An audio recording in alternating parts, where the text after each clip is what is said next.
A poem is a form of literary expression that uses rhythmic and often symbolic language to convey ideas, emotions, or narratives. Unlike prose, poetry tends to emphasize sound patterns, imagery, and concise, sometimes non-linear languages. Poems can vary greatly in structure, length, and style, but they often employ devices such as rhythmic meter, metaphor, and simile to enhance their meaning and impact.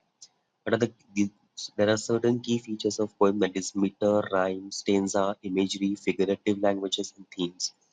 There are many types of poem, that is lyric poetry, that it means personal emotions. Narrative poetry means a story written in poetic form, and so on. There are various types of poems. Number one is haiku,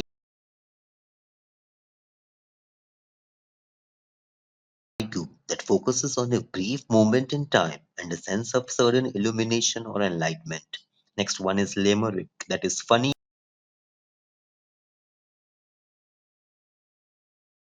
based poem having only 5 lines within one stanza. Next one is villanelle, have 5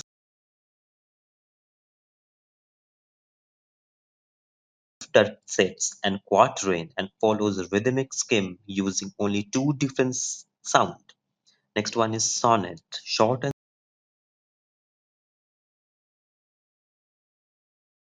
sad poem of 14 lines comprising octet and sestet. Ode,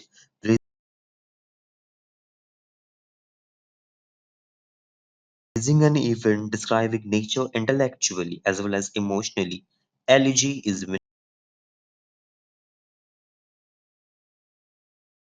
in which poet or speaker expresses grief, sadness, or loss. Acrostic, that is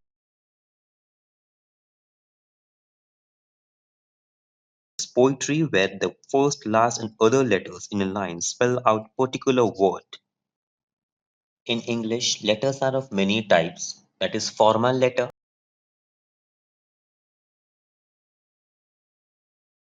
communication that sticks to its set structure and tone, includes sender and recipient address. Number one. Number two is informal letter, which include personal letter, which is written in a friendly manner to someone we're familiar with. Number three is business letter, that is written document you share with clients, investors, potential hires, and companies. Number four is cover letter to introduce you and to summarize your professional background. Number five is apology letter, physical document or email that acknowledge wrongdoing, mistakes, and ask forgiveness. Number six is resignation letter, notification that a person planned to leave their current jobs. Number eight is appreciation letter, that is professional note written to business contact that demonstrate your gratitude towards other. Literal comprehension, understanding the explicit or literal meaning of the text. It focuses on fact, details, and straightforward information that is directly stated. For example, after reading a passage about a historical event, answering questions like what year did the event happen or who was involved. Second type of comprehension is inferential comprehension, which make inferences or reading between the lines based on the information provided in the text. It focuses understanding implied meanings, making predictions, and drawing conclusions. After reading a story about a character actions, inferring their emotions or intentions even they aren't explicitly stated. Number three is evaluative comprehension, judging the content of the text critically, including the quality, authenticity, and credibility of the information, forming options, opinions, assessing bias, and determining the reliability of the text. Next one is applied comprehension, using the information from the text in new or different context, connecting ideas from the text to real life situations or other knowledgeable areas. Last one but not the least, critical comprehension, analyze the underlying meanings and intention in the text as well as assessing its structure or form. It focuses understanding the author's purpose, tone, point of view, and rhetorical techniques. Incomprehensions is also referred as the passages that we use in English grammar.